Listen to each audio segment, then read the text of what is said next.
Welcome back to another weekly quickie that no one asked for, that no one cares to watch, but I am going to keep pumping these out, pretending like my inbox is full with requests of movie trailers for me to react to. Okay, but for real, I recently got this comment on one of my videos. It says, 650 videos you uploaded and only 200 subscribers. That's a sign that your content is not needed or wanted. Rethink your approach, my friend. Yup, someone tried to humble me, okay? And though it didn't work, because obviously here I am doing the same thing I was doing last week because I don't give a fuck, I wanted to talk about this because I couldn't help but to think, damn, imagine how many people out there get comments like this and choose to pivot or worse, stop everything that they're doing. Like, imagine having to say this to yourself, hey, so I think I'm going to let this irrelevant ass bitch win today and I'm just not gonna do this anymore. Like, bitch, if there's anything about me you need to know is that it could never be me. So truly, to anyone that comes across my video and sees this message, if you get comments like this and you rethink what you're doing and you want to stop, please do so that the chances of my shit hitting can increase because a bitch is not stopping. Can't hack it, get out of my way, okay? Just kidding-ish, but for real, if anyone out there is getting comments like this, I hope you do not let them win. That's all I gotta say about it, okay? Super excited for another Colleen Hoover film. They are just pumping these projects out left and right, and I'm totally here for it because we all want them. They're on high demand, unlike these weekly quickies, so I can't relate to the feeling, but it's also such a really good cast, so I'm super excited to watch this. This is the official trailer to Verity, starring Anne Hathaway, Josh Hartnett, and Dakota Johnson.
Hey, Josh Hartnett. Ooh. Even with my generous warning, you're going to continue Whoa. to ingest my words.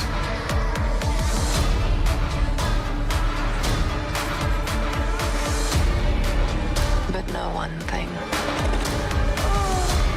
There is no light where we're going. Darkness ahead. Crazy.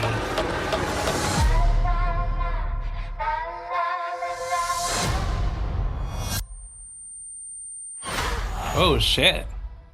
Listen, say what you want about Miss Anne Hathaway, okay? She is coming out with so many projects that I genuinely don't think she cares what anyone is saying about her these days. Totally loving the haunting vibes to it, even though that's not what I was expecting this to be. Full disclaimer, I actually don't know anything about this book, okay? Right off the bat, first impression, it gives me Michele Pfeiffer vibes. Does anyone remember that movie she was in that was called What Lies Beneath? It's a 2000s horror slash mystery movie, and in this movie, Michele Pfeiffer's character thinks that she's being haunted by the dead wife of her neighbor, and she actually suspects her neighbor to have killed his wife. But spoiler alert for anyone that has not watched it, the plot twist to this movie is that it wasn't the neighbor's dead wife. She comes to discover that her husband had had an affair with one of his students and had killed her, so therefore it was her spirit that was haunting her to pretty much judge tell her the truth about everything that happened. So talk about uncovering secrets in a very haunting setting. This is totally it. But can we talk about how this could be a really good redemption for Josh Hartnett? Because his last movie was so fucking bad. I hate to admit this because I'm a big Josh Hartnett fan, but that movie Trap was so not it. Not even the ending, not even the plot twist, even though it was very predictable. So I don't even know that it's fair to say that there was a big plot twist to this movie. And to this day, no lie, I cannot believe that M. Night was behind that movie because it was so bad. Now, so that I am not just a negative Nancy, I will say that his daughter did a great job. She's a beautiful singer and she's so stunning. But this movie was just not it for me. And I was so disappointed to see Josh Hartnett back in a movie like this and it just not hit. So hopefully this one does hit. Hopefully this is a really good redemption role coming from his last project, which was Trap. And of course, in true Unshut and Mo fashion, I've got to say he looks so fucking good. So super excited to see this movie, but I am curious to ask listeners this question, specifically fans of Colleen Hoover. Is Colleen Hoover absolutely killing it? And again, this is specifically for true Colleen Hoover fans. Like, are the movies doing the books justice in your opinion? Like, are the movies being translated so right? Like, are you guys happy with these movie adaptations of these books? Definitely let me know because I'm not a reader of them. So my only impressions are these movies. And so far, I've been very happy with them. But every time I watch one and I absolutely love it, I am always curious how readers truly feel about them. Fun fact about Colleen Hoover, real quick, my partner is a really big fan of her books, and he has been for a really long time. And she recently sent him a signed copy of Maybe Someday because a while ago he had a signed copy and he let someone borrow it and they never gave it back. And I thought it was the coolest thing ever that she sent him another copy and she signed it, of course, but she also wrote, "Don't share your books." And I thought it was just so cool. And if I'm being honest, when he was telling me this story and he got this in the mail, I didn't know who Colleen Hoover was. I had no idea. So fast forward to all these movies coming out that I am falling in love with. I think it's such a cool story. And so I am going to say that I'm slightly biased and I will not accept any Colleen Hoover slander because I thought that was just so awesome that she did that. Let me know in the comments what you guys think of this trailer and also if there are any other Colleen Hoover books that you guys would be so excited to see come to life. Just in case you're new here, my name is Mo. I am the host of Unshut, and on Thursdays, I do weekly quickies just like this one here on YouTube only, and full episodes across all streaming platforms on Mondays. And yes, I will see you guys here again next week, whether I get another hate comment or not. Have a good one.